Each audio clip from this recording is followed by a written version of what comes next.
Dr. Shabir, thank you for your introduction. Today, my topic is why information technology is essential for universal health coverage.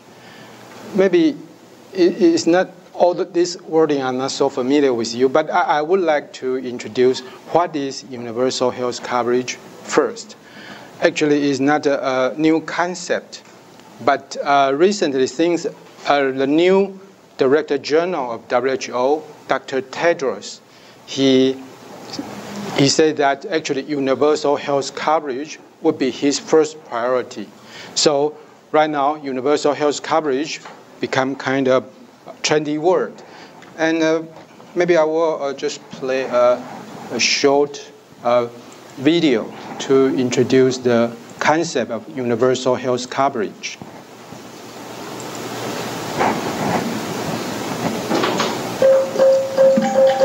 You might have heard people talking about universal health coverage, but what does it really mean? Think about it this way. What do you need to get, be, and stay healthy? Can you get help from Can you get treatment that helps you get better and is safe? Can you get the medicines and other health products you need? Who will pay for it?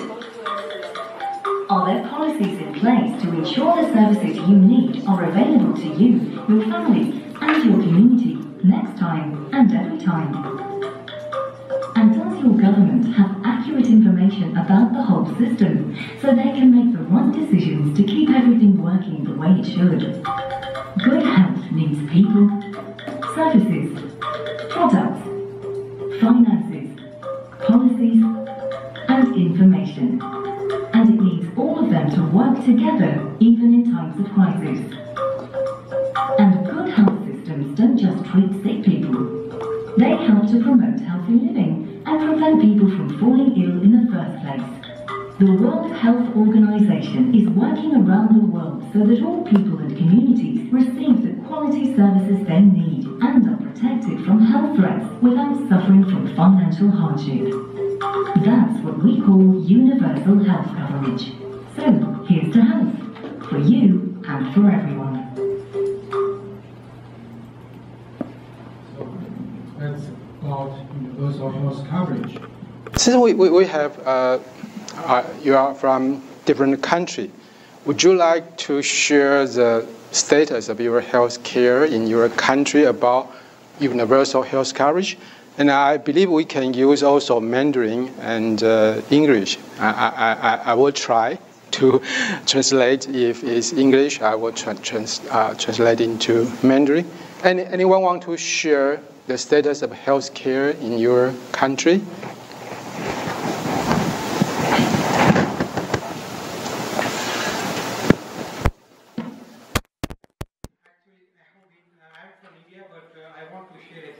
About other countries where I have been living.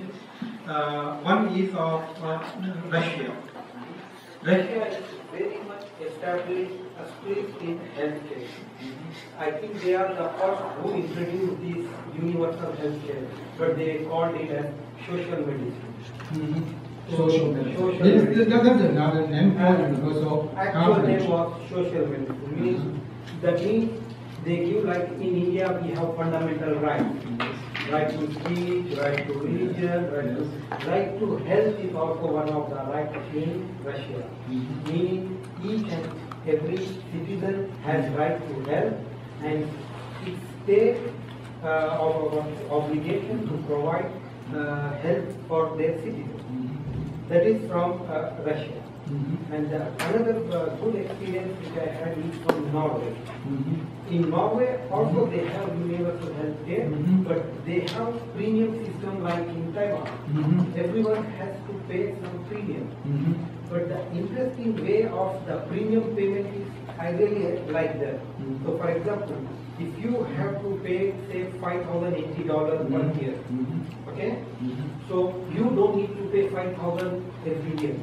What you do is first 5,000 of expenses whenever you go to hospital, you pay from your pocket. After that, state will pay for you.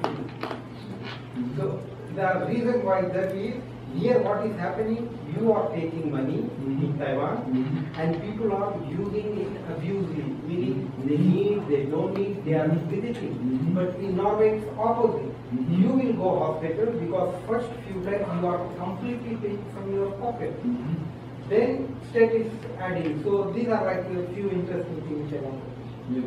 Actually, I believe there are many approaches you can achieve universal health coverage. Actually, Taiwan is kind of unique.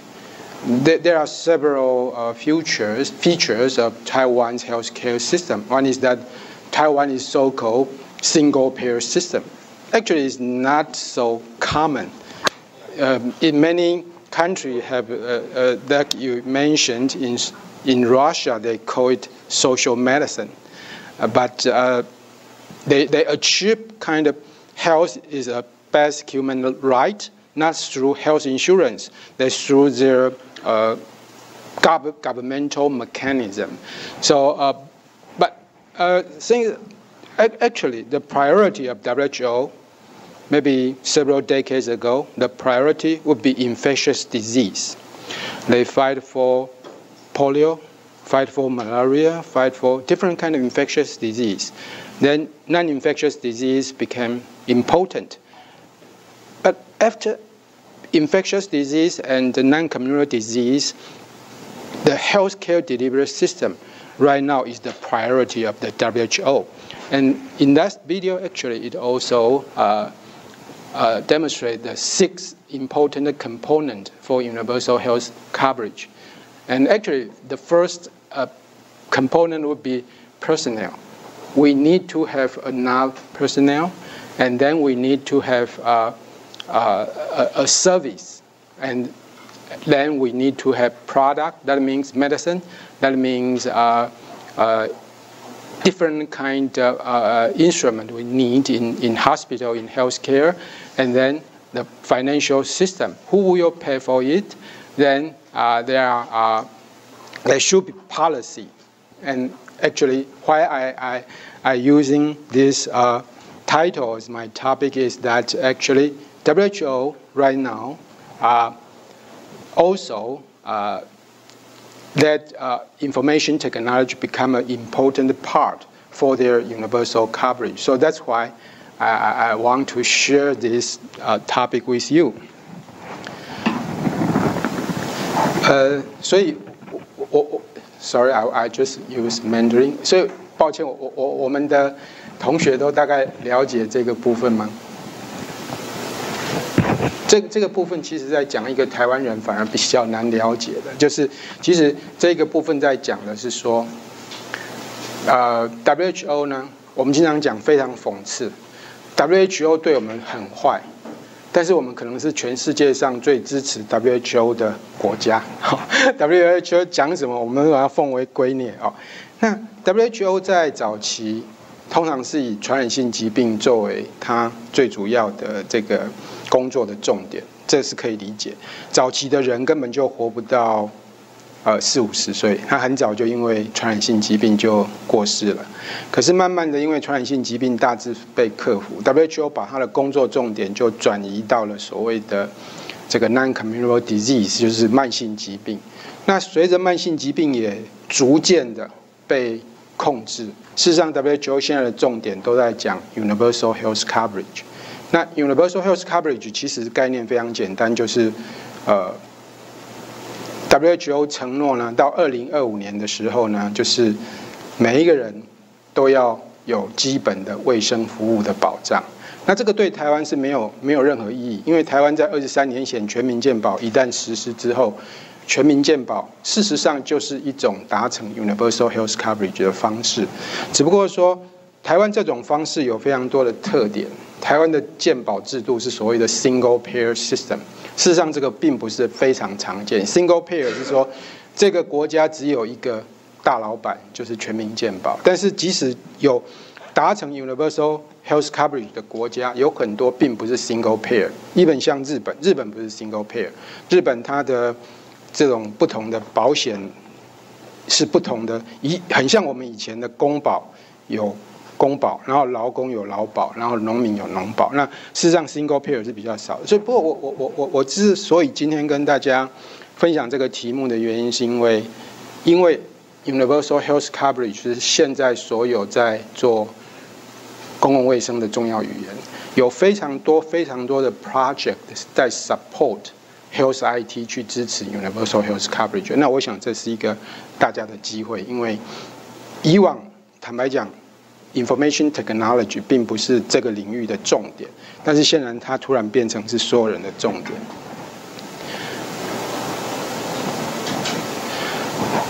那 Sorry, I just explained the Taiwan's healthcare delivery system.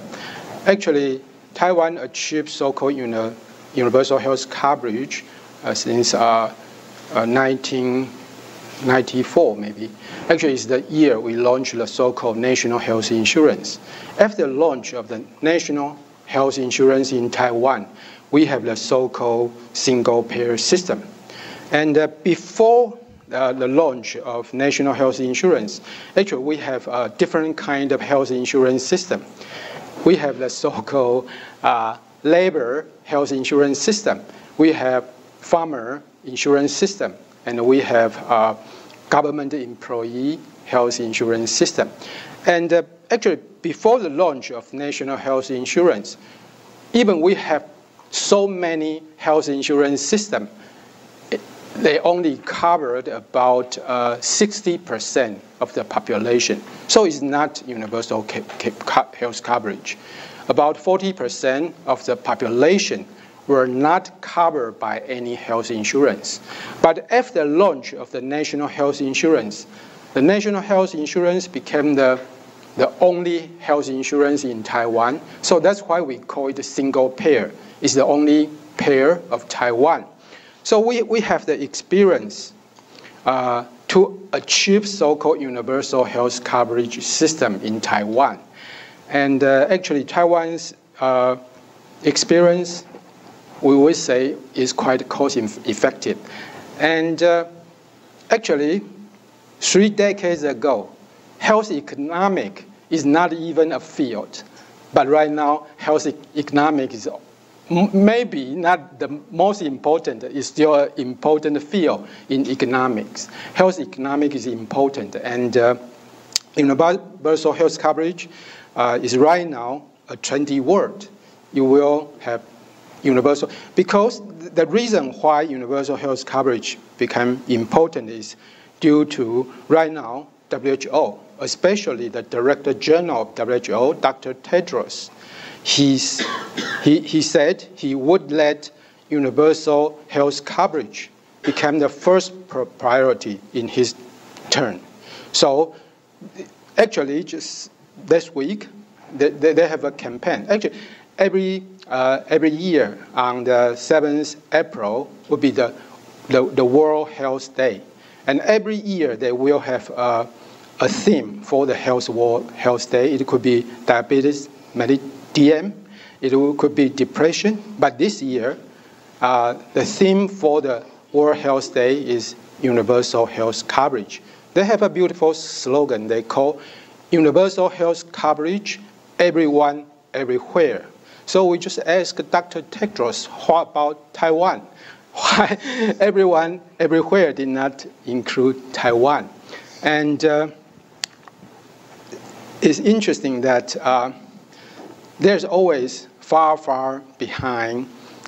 The WHO's initiative is always far from at least the developed country. In year 2000, actually, patient safety is a very important topic. But recently, patient safety also become a WHO topic. Actually, that's 3 important books. The first book published actually in year 2000. The first book for patient safety is Too Early is Human, published by IOM. So for 2 decades, actually, patient safety is an important issue. But until recently, actually in year 2016, in WHO, they have the so-called minister meeting for patient safety. And last year they have the second minister meeting, and this year they will have third minister meeting. So there's somehow the WHO is slow. So maybe it takes 1 decade or 2 decades to follow 17 years. So they really follow the evidence medicine EBM's policy. Yeah, actually, since Yes. 2017, Yes. The WHO has a 5-year initiative, a 5-year priority on medication safety. Medication So safety. they recognize that, so every 5 years, the patient safety company is going to have a 5-year priority. And 2017 has a 5-year priority of medication safety, meaning they know that the drugs are spreading across the much more available than before. But the problem is fake drugs, wrong dosage. You all probably heard about the opioid overdose crisis in the U.S. It's happening right now, and it kills 6,000 young people every year just because of opioid overdose. And these are all students, mostly students, young person. They're trading, students are trading opioid drugs from all over the world. Actually, my son was offered by his classmate in the high school the low-cost opioid from Vietnam. He recently, this bad guy, bad student, actually, before he go on this trip to Vietnam, he actually collected a lot of money just by telling the classmates, I'm going to Vietnam and I'm going to get you very cheap opioid. And he got like, I don't know, 200,000 NT, 300,000 NT. And then he went to Vietnam and he carried the drugs, risking being put in prison for life. But he doesn't know, they don't understand the risk. It's just carrying some drugs. It's not even heroin, cocaine. These are just prescription drugs. So they carry these drugs back to Taiwan and then offer every student who has a stake, the drugs. Of course, I told my son, if you want, I can prescribe a lot of you. So you don't have to spend any money There are some conspiracy theories, because actually just Dean Lee mentioned, right now opioid crisis is not just a patient safety issue, it's a national security issue. And because due to in Western culture, actually they don't accept that patient could tolerate some pain. They say no, any pain for patient is not right. So they prescribe too much painkiller, including some opioids. So maybe that's also part of the reason for the. That's part of the culture, of course. It used to be marijuana, and marijuana was thought to be a problem. Now it's opioids, even worse. And it's all prescription drugs. But it's not from the US itself, it's from other countries. So even if you forbid everything in the US, they can still get it from other countries.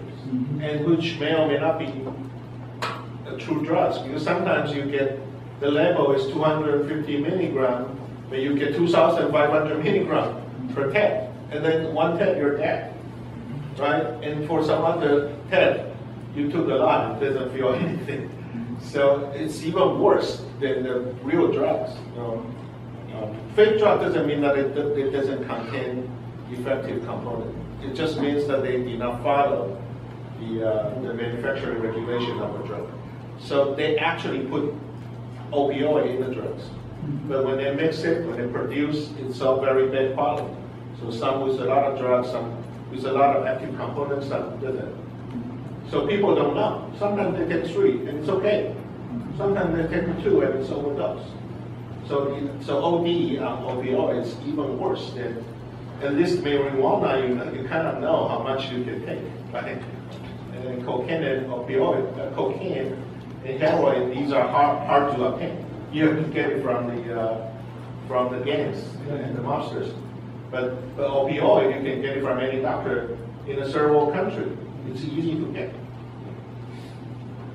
So right now, in the United States, there are new national patient safety goals include how to reduce the opioid prescription because it's a problem. So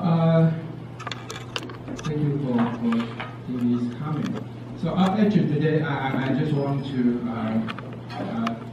remind you that UHC will be the trendy word for maybe several years. Maybe if we say that AI is the trendy word for smart guy, then the universal health coverage will be the trendy word for not that smart guy. Actually, I have a joke about, because since I'm a neurosurgeon, I always say that actually there's a price list. If you want to transplant, you want to replace your brain, and there is a list for the price. The price, for example, for Einstein would be $1 million, but the brain for Jobs would be $2 million, but for government employee would be $3 million. And why the government employee's brain is most expensive? Do you know the answer? Because most of the brain of the government employee are brand new. Yes, they are brand new. So that's why they are so expensive. So you are going to work in academia, in research field, you should choose AI. That would be, so I said that AI would be the keyword for smart guy. But if you want to work in government sector, universal health coverage is important. And there are so many projects focused on universal health coverage. You know that actually there are 6 regional offices under the WHO. Each regional offices have their own different policy for universal health coverage. Yes? Didn't you write a perspective about HIV? Yes, that's a good article. Do we publish it? Yes, we publish it. Maybe we should write again. Yes. Of course, actually, this year when Minister Chen, when he go to Geneva, we will use that article. Of course, the document we will use the e-version as one of the gifts. Telemedicine and e-health. Telemedicine and e-health, yes. You should write one for JAMA or NEJ. Since actually the IOM just published is not just is 2020, 2012. They published this book, Health IT and the Patient Safety Book. But right now they already put Health IT as an important component for universal health coverage. That's the 6th important component. Maybe according to Taiwan's experience, the direction is correct. First is that you need to have enough health personnel. Second is that you need to have service. And third is that you need health-related product, including medication and different equipment. Then the fourth would be there should be a financial system. You should ask who will pay for it. And fourth is about policy. You need a policy. And actually, for this slide, I only want to demonstrate the 6th point. It's about information. Actually, information is important. Information system is important for universal health coverage. So maybe everyone at least should read the article published by Jag and Shabir. I believe that title would be using health information technology to support universal healthcare delivery. So that's is a good article.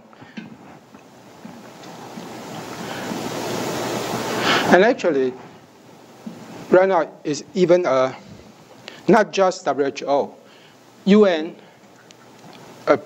before year 2000, actually, we have the so-called Millennium Development Goal, MDG.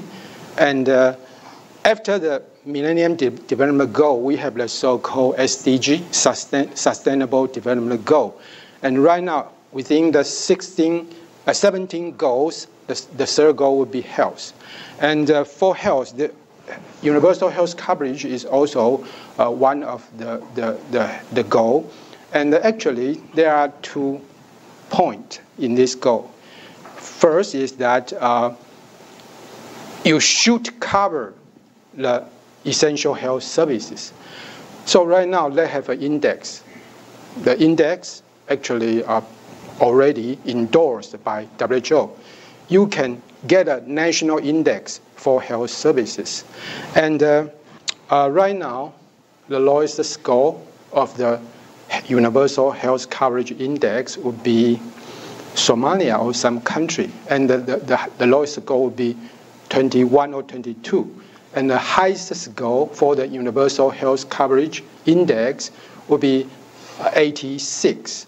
And unfortunately, since Taiwan is not a member of the WHO, so we try to calculate. We try to have our own number.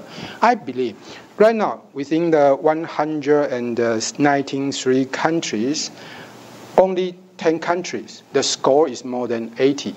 But I believe Taiwan's score is definitely higher than 80. I don't know whether we will be the highest, but we are right now calculate the index. We should publish that. Yes, definitely. But we need to have details of how they calculate that. Yes.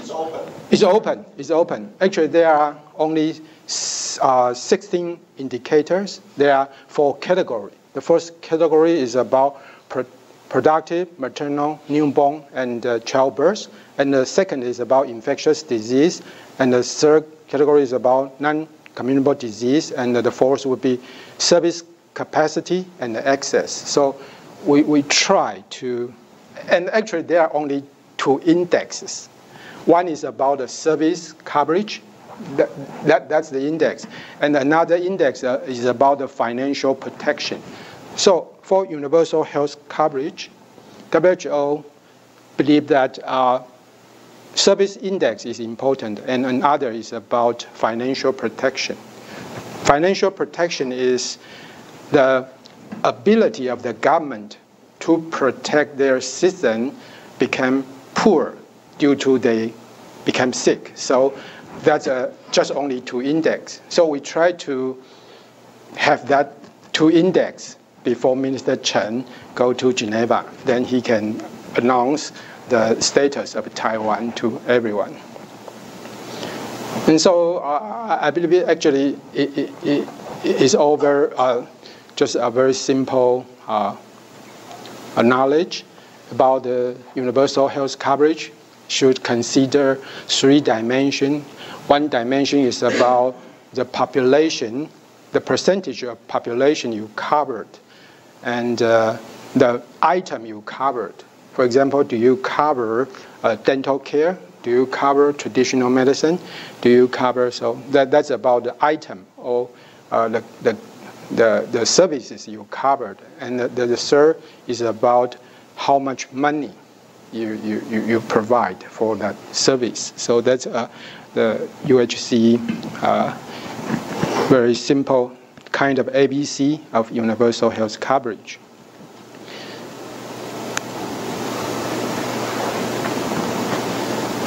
So that's the score for service.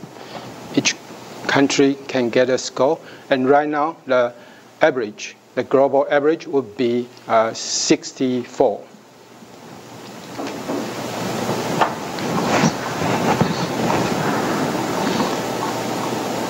So after introduction of the universal health coverage concept, I want to discuss further about why health information technology is important for universal health coverage.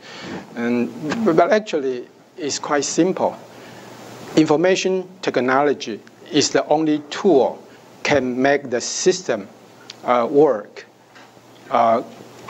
And this kind of a system needs to be cost-effective, and the information technology is one tool to make sure that all the features we need for the healthcare delivery system. So actually, Taiwan's experience is about, since we have a single payer, actually, I would say Taiwan's experience demonstrates that single payer is important and the information technology is important. That's only two things maybe we can learn from Taiwan's experience. And things there are robust information system between National Health Insurance Administration, providers, and also the insured, that would be all Taiwanese or all citizens in Taiwan. And we have the so-called NHI Pharma Cloud. Maybe we can say that 1 decade ago, National Health Insurance Administration, they don't really think information technology is important. They just think that maybe it's good for billing system, but they don't care about the clinical data. They don't actually really think that the data are valuable. But recently, they understand that actually information system could improve the quality of healthcare delivery system. And actually, information system could help them to, I'm hesitant to use the word control. They can control the budget through the information systems. So right now in Taiwan, we have the so-called MediCloud system. And this year, the DG Lee just let medical image exchange become one component of this MediCloud system. For most of the clinical data, for example, for discharge summary, the size of the file of the discharge summary, for example, would be maybe only 40K.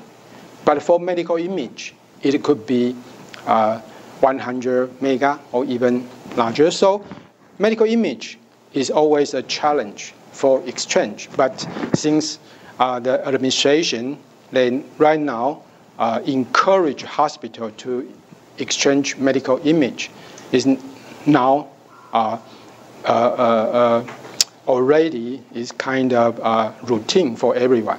We will, is that correct? How many, do you know how many medical images we have on this MediCloud? Or is it still by local server? No, it's not by local server. They try to build a centralized repository for medical image. So before this initiative, actually we have the so-called EEC. That would be, we try to have a centralized index, but actually all the storage is in local server. So we just use a centralized index to index image in every hospital. But Professor Lee, another Professor Lee, DG Lee, he made the decision that we should build a central repository for medical image. So I would say, it's already done. Yes, it's already done. And all medical centers and the regional hospitals. But for how many years? I believe just since this January or February. So they just launched that project. So they cannot retrieve the past No. images? So They collect, yes, they collect the medical image after launch of the project. But can a citizen access the images through the health bank account? Not yet. So it's kind of the concept of pharma cloud. It is still not for every insuree or every, so it's not still in my health bank. But I believe if they build a central repository, they can also release that medical images to this health data account to everyone. Is already shared, right? Report is already shared, and actually, everyone can get his own report through the My Health Bank. Right. So text-based reports is already available to everyone and every doctor, right? Now it's the images that's available to the doctors, but not the citizens. Yes. But maybe their next step should be the quality. Some quality of those reports maybe not so good, but I believe they can improve that. They can improve everything if they want.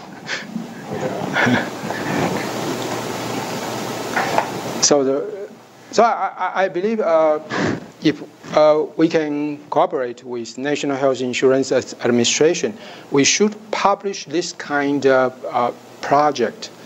It actually is very difficult. Most of the country, even they try, they failed. If they, especially if they can exchange medical images through a central repository, and that will include 23 million population, is something. What we do is we can have a special issue in the journal, in IJQC, in the International Journal for Quality in Healthcare.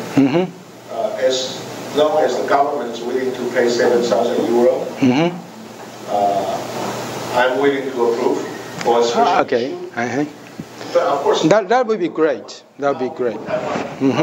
Taiwan apparently will be a very significant contributor to this special issue.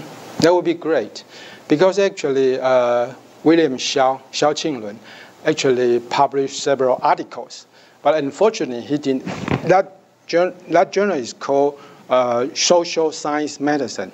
Actually, it could also choose the so-called open access tract, but he chose you have to pay for every article track. So unfortunately, we already have several articles, but it's still not free access. So maybe if we can have a special issue, and yes, especially in Northern Europe, the Scandinavian countries, they're also very. So Denmark, Sweden, they could probably Norway, Finland. They can publish. They can also. We can invite some of these authors. So it's not a Taiwan special issue. It's a any cloud or whatever cloud special issue. But we will be a very significant contributor. Yes. So I think it's something we should let everyone know that we have that. So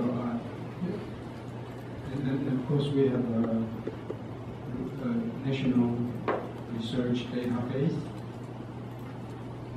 So I just want to show you that since universal health coverage right now is an important issue for every country, and we have the so-called new southbound policy, so include several countries.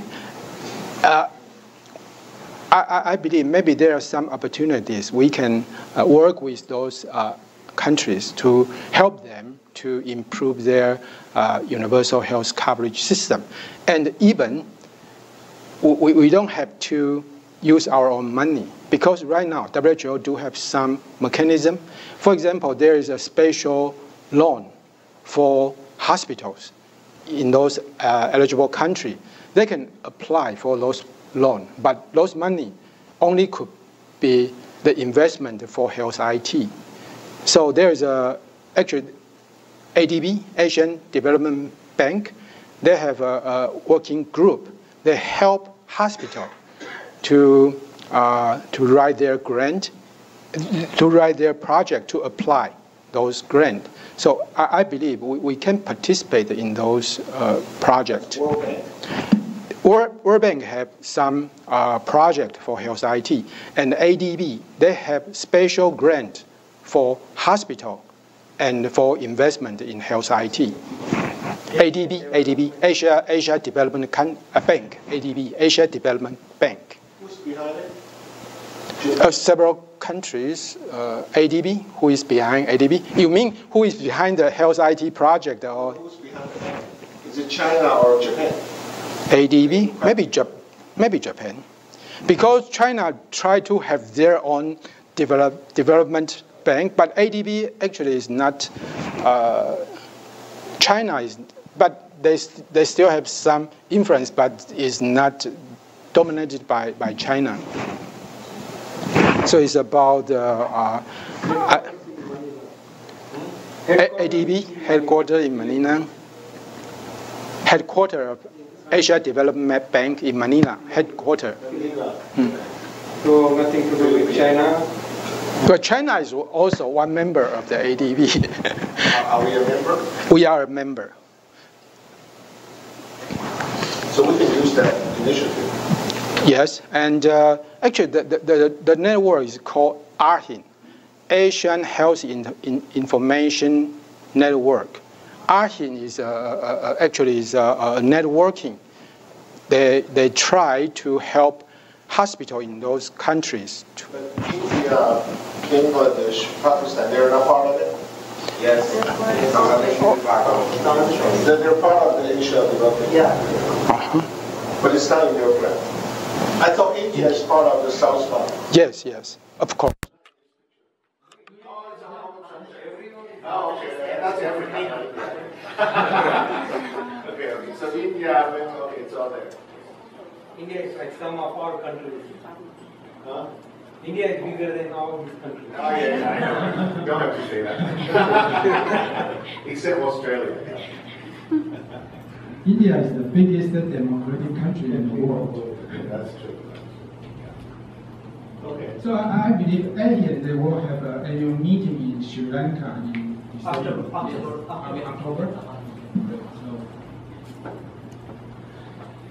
So I believe. So if any hospital in this area, they want loan Yes. to develop HIV, they could get from Asia Yes. Development Bank. Yes. Okay. That's a good news. Is it new? The launch is about 1 year ago. Not new, but maybe it's not so easy to apply for those grants, so they need some people to help them to apply.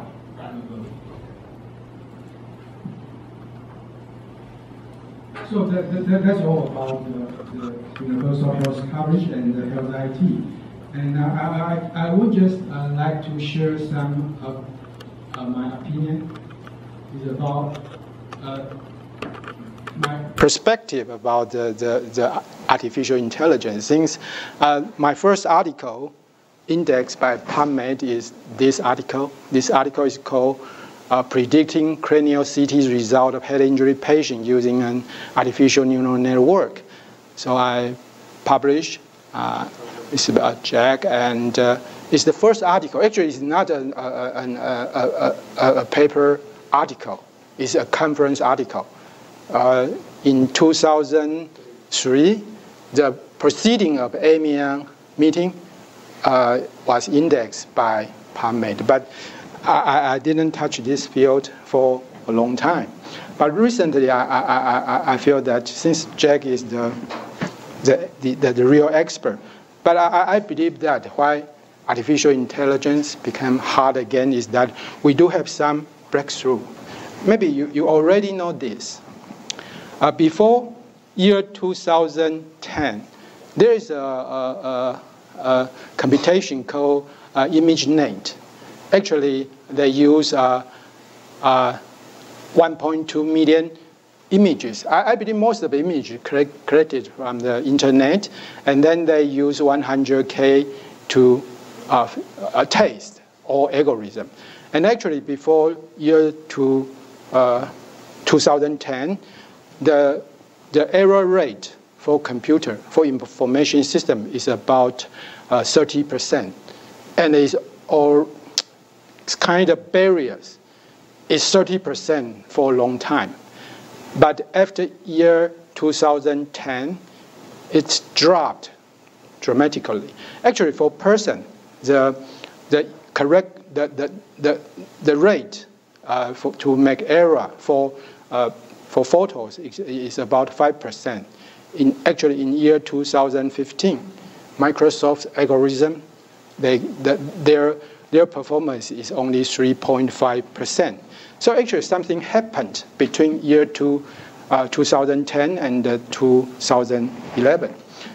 since I'm in a so-called government employment group, my brain is most expensive, so I'm not so sure about what happened. But not just in the image recognition, in the so-called speech recognition, year 2010 is an important milestone. After that, they have a dramatic improvement in the recognition rate. So what happened?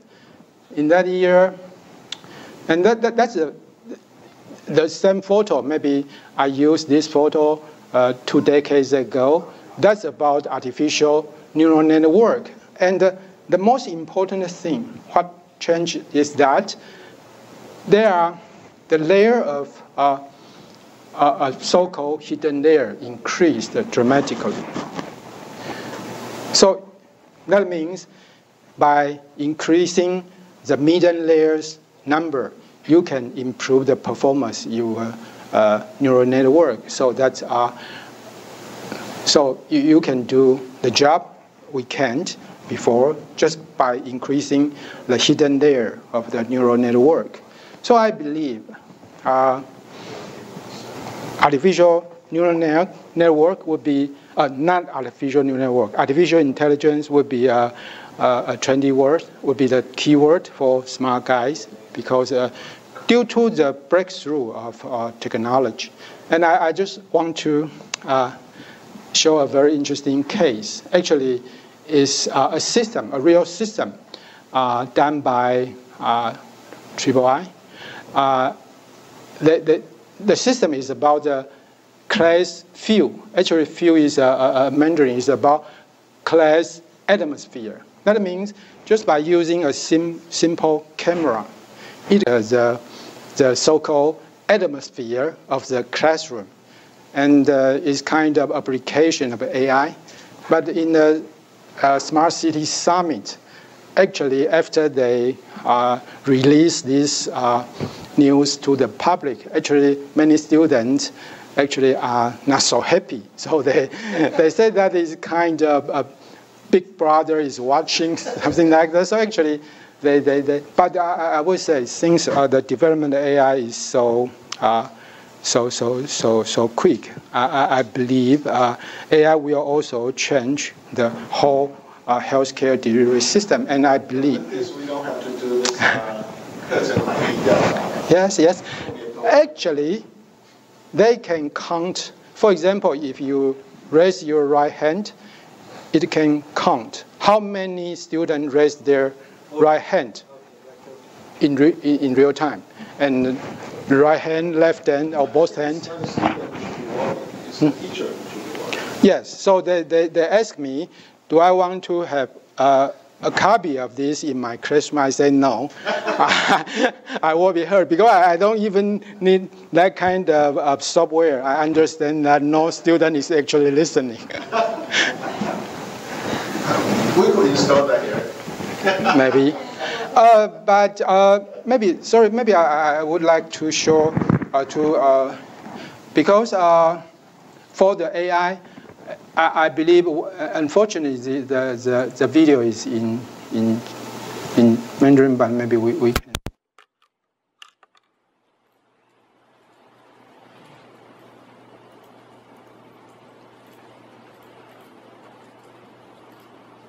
其实我接下来只是想放一个有关那个就是李建筑，就是李开复，他说他在讲的人工智慧，那我想他是很有正当性的原因，是因为他自己生了重病，他得了淋巴嘛，然后他也算是医疗资源的重度使用者，那他讲了很多有关这个。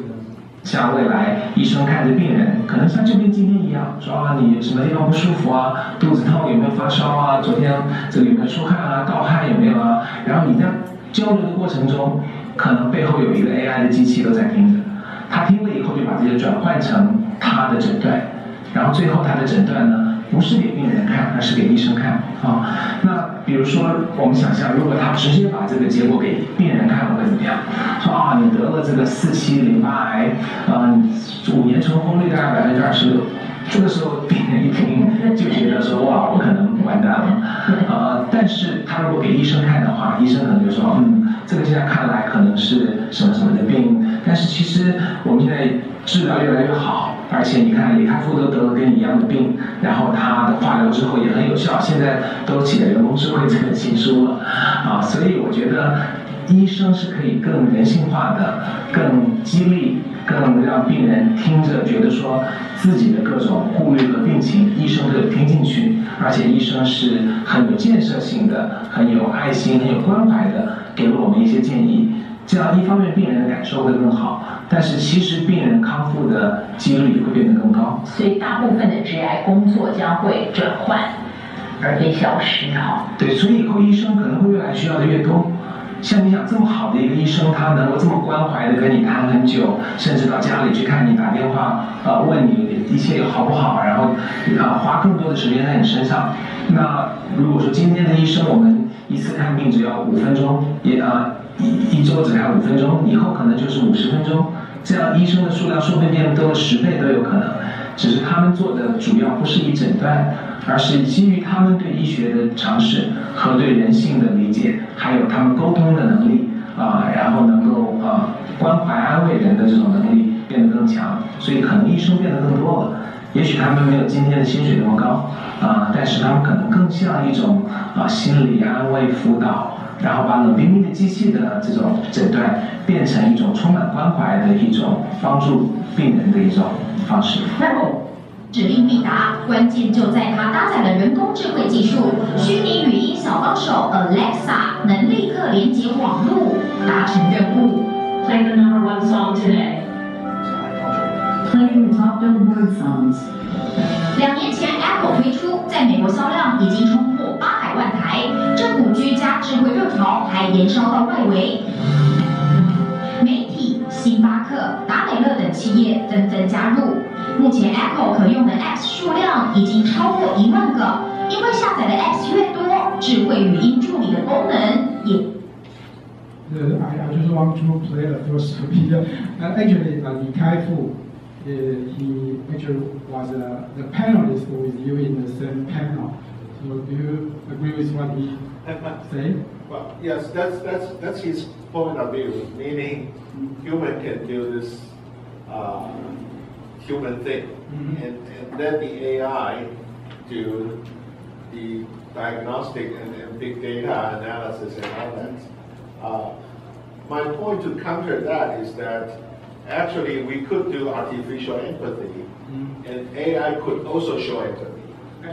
Yeah, not that we want to replace all the doctors, but when the AI is communicating with you about stock price, it should be cool, right? You should not show empathy, or you lose money so badly for you. But if the AI is communicating with a person about his disease, especially it's a fatal disease, you need to show more compassion, and you need to buffer the sentence you're using, buffer the language you're using.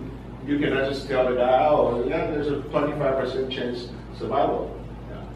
So how do we, it's also possible, because you just show this student expression, right? The expression of the student.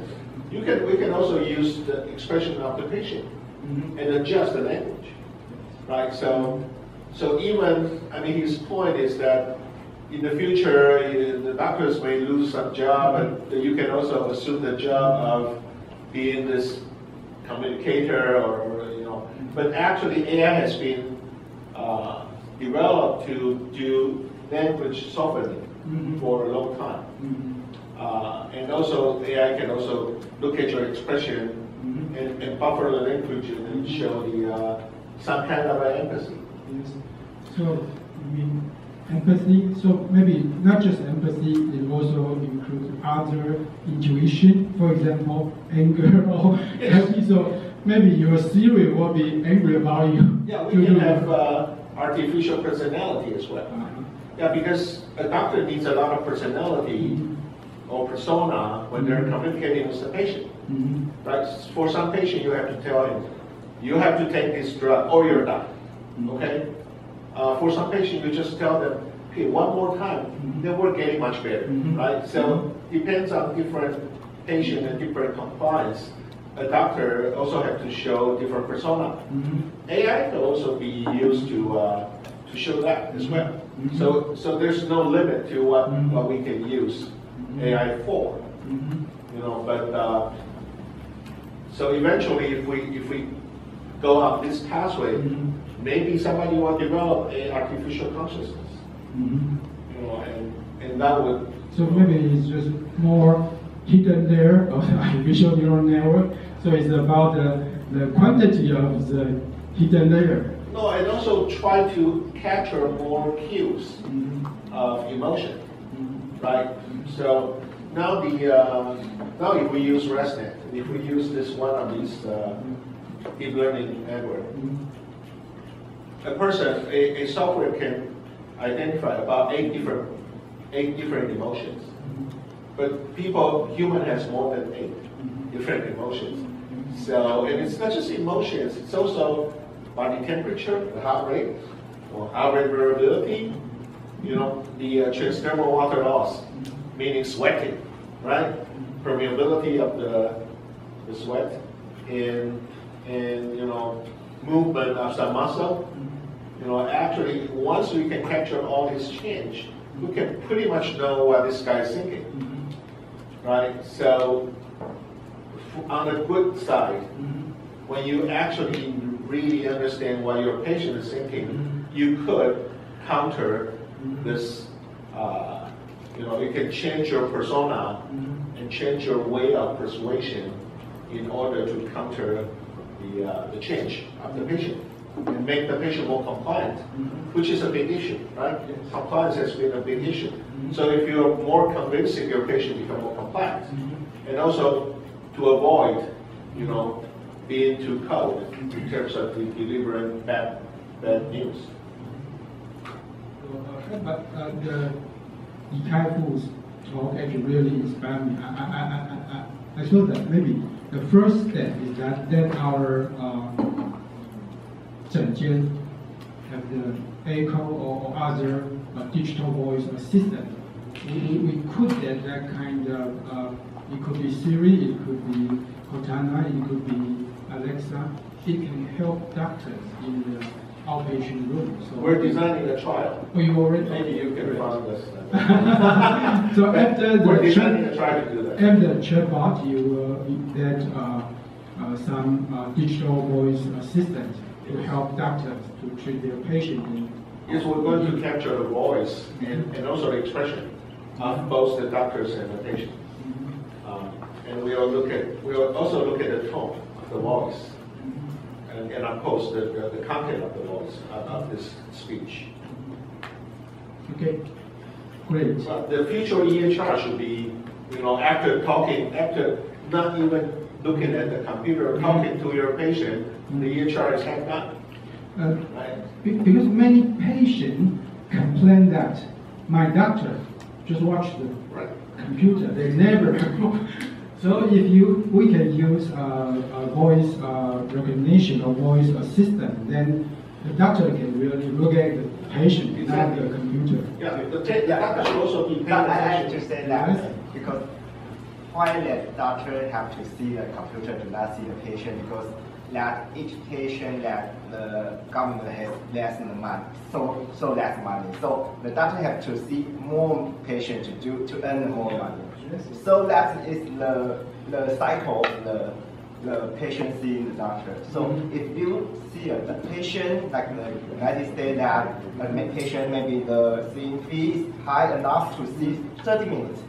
So the doctor can have a good talk with the patient. But however, the patient right now you have to see. But even in the US, you don't have 30 minutes. Yeah. You have 13 minutes at best. Even in the US, there are pressure from the insurance company that you cannot spend too much time with the patient. It's overall, I mean, it's a worldwide issue. Yes. So there's no way we're going to go back to the 30 minutes more. Yeah. So we need technology. So yeah, so why the doctor have see the computer, because we have less time to do all the paperwork. That's different issue. Of course, if every doctor can have more time for every patient, that would be great. But another issue, actually, I would say is a user interface issue. Right now, the user interface for doctor is still the screen of the computer. But at the era of AI, it could be others, not just the computer, not just the keyboard or mouse. It could be voice. But that means that if the hospital needs more money to build the hospital. That's another issue. No, but if you have a hospital that, assuming the encounter is 5 minutes, if one hospital, the doctor look at the patient for 4 minutes, okay, the other hospital, the doctor will look at the patient for 30 seconds. I think most patients would go to the 4-minute hospital, right? No, maybe they will see which the doctor is. Well, if not, then we should not go that direction. Yeah. If patient doesn't want doctor to look at them, yeah, then we should go back to the 30-second model, right? Because we see that many professors, maybe they see the doctor for 30 seconds, but however, the patient still may need. No, I'm saying it's the same quality, of course. Assuming same size hospital, yeah, same quality, same type of doctors, yeah, same problem. Patient would prefer the doctor spend more time, yeah, personal, right? Yeah.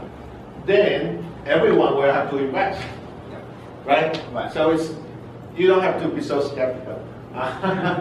We're still making progress, although it's difficult. I can say that. But for I think Mark, you were inspired by Nikaifu's talk as well as me. You know, when I was talking to him, I was putting down something saying a background voice-based EHR. So it should be the only time you look at a screen will be when you want to share an image or some numbers that's hard to explain orally with the patient. Then you both look at a screen.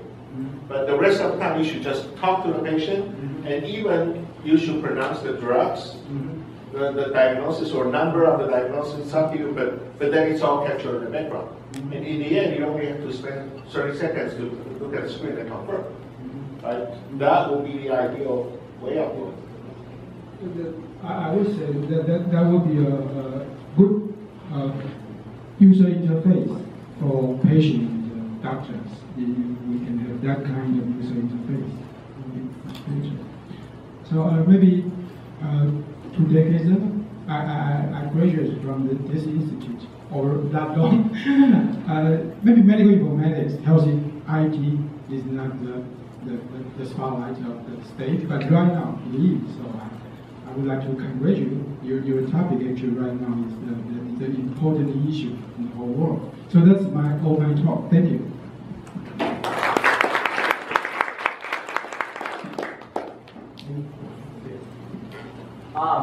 Yeah, thank you very much for your talk.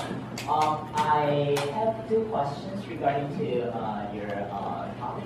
So the first thing is that you mentioned that the health institute require, or health ministry, sorry, I do not know the exact term, so encourage the hospitals to upload the image or the shared image to the ImageNet or whatever it is, it's net, right? So I wonder, why didn't you just require the hospital to do that instead of only encouraging them to do so?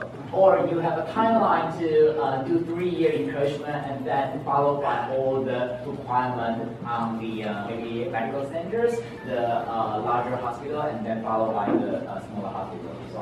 Actually, for the administration of national health insurance, that's their 3 steps. Okay. The first step always encourage, right, and then it will be required. It will become compulsory.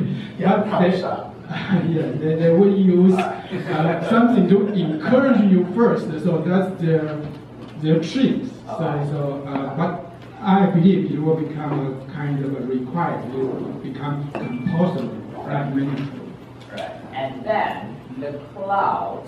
I would be concerned about the cloud. Will the cloud be big enough? Well, that's you have mentioned that a lot of countries have been trying to achieve some sort of well, this kind of cloud sharing. Oh, thank you very much. Yeah. The kind of cloud sharing of something like, and you mentioned that they all fail. Yes. And first thing is that I wonder why they fail, and second thing is that I am a bit worried about the cloud because, the scale of the image will be vast, and then they're timed by 23 million people, and that will be a very big number. And what's your point? Thank you. Actually, storage is a problem, and storage is not the only problem. Right. Another problem actually is bandwidth. You need to Yes. upload those kinds of size of image. Actually, so even the National Health Insurance Administration or the Ministry of Health actually cannot do it alone. So it was supported by the Prime Minister. Right now, the Prime Minister of Taiwan is a doctor. So actually, he made a final decision. He said we should do it. So right now, the Chunghwa Telecom work with National Health Insurance Administration. So there's two problems, as you mentioned. Storage is always a problem. For a single medical center in Taiwan, every week, the storage will be more than, they need to increase at least 1 to 10 gigabyte of storage for only one medical center. So, but that would be DGD's problem. And bandwidth, right now they work with Chunghwa Telecom. They try to provide more affordable bandwidth to hospitals so they can upload all those medical images. Well, but to follow up on that question, because of all this AI thing, so medical images are well sought after in order to train a smarter AI. Yes. And now you have that Yes. in the central government. Yes. So why not take advantage of it? I don't know. Yes, we should do that. Not actually 2 or 3 years ago, the NHI released their chest X-ray database to the public, and there are already so many algorithms developed by using the NHI chest X-ray database. So after we say that the first step will be encouraged, then it will become required. Then I would say the third step is that we should utilize those image database to do more research. I believe it's important. Right, you can, the NIH, chest X-ray image database, actually they only use that minimal effort, meaning they extract several keywords from the free text report, which we have, right? And then they upload the image. That's it. So for Taiwan, for example, we could upload CT or MRI image, and then we extract from a free text several keywords. You don't even need a person to move a finger to do tagging. Yes. Then you have the largest MRI, largest CT, largest tagged image data bank in the world, right? And we want to be part of the world, right? So why not share it? Definitely, I believe it will. It's still kind of a dream. We should utilize all the treasure. Actually, the database, especially, is a database of 23 million population. So yes, we should try to utilize those image database. But right now, we still just encourage hospitals to upload their images. Right, but we can do that at the same time, actually. We can do that, and that's why maybe under the Ministry of Science and Technology, there are 3 big projects focused on medical images. So maybe since TMU are one of the players of those 3 projects. They don't need us. They don't need to pay us $90 million, to do it. They don't need to pay NTU and BGH. $90 million and wait 3 years to do it. They can do it right now for almost... But again, it's kind of conspiracy theory because most of the predictions say that radiologists will be the first one to be replaced by AI. So maybe it's a joke. Is there any incentive for the hospitals to share the images right now? I'm not sure, but if they give you incentive, since we have the so-called global budget, so the incentive is from the same pool, and after some time, when it becomes required, there won't be any incentive. You won't get paid if you don't upload your image. Okay. If you don't have, then we can conclude the. Okay. So sorry, because Dr. Chi is in the government. So I was wondering, because you are in the international cooperation team, so I just want to know that if Taiwan has, our government has searching some big company for the cooperation for the health. With the United States, we have a framework. We cooperate with the United States. So if they invite the private sector to join the cooperation, it's great. And we will invite our private sector to join the same. So for the government level, we don't work with company, we work with government. So we have a cooperation framework between Taiwan and the United States. That framework is called GCTF, Global Training and Global Cooperative and Training Framework. So it's a framework between two sides government. And we can use that infrastructure to invite private sector. And with Japan, we have very similar mechanism to work with the government of Japan. So we work with developing country and maybe to try to provide some services in developing country. But we don't work with their private sector. Yeah. We work with them only through their government. Yeah, because like we know that UK NIH has they have cooperation with the Mofield and they combine with the Google DeepMind, and also other countries maybe come with the other company. So because we know that the government step is always too slow to do those things. So actually, we don't. The government won't cooperate with private sector, but we can provide grant and let Taiwan's private sector to work with, for example, MIT or Harvard. So the government won't cooperate with Harvard or MIT, but we can support the private sector from Taiwan to work with them. So that's the way we do our work. And the other question is about the last topic, because we're talking about the theory, but however, Apple announced that they're failure about the theory. So do you think it's still going? And the other one question is about the recording of the voice during the clinical work, because that we know that maybe it's good for the AI development, but however, we have to compare with the human power group or the privacy group. So they maybe argue with that to the recording of everyone's information. So is the government has anything to do it? Because we know that in maybe last month that one YouTuber is recording the movie during his clinical procedure. So how does the government think? Privacy, of course, is a big issue. And this May, the European Union, they will launch the so-called GDPR, General Data Protection Rule. So privacy is an issue everywhere, and we need to, but maybe we should not let that kind of privacy issue become a barrier for our investment. But privacy and security is always an important issue, and it's not easy to answer because every country, for example, the European Union, they have their own rule for privacy.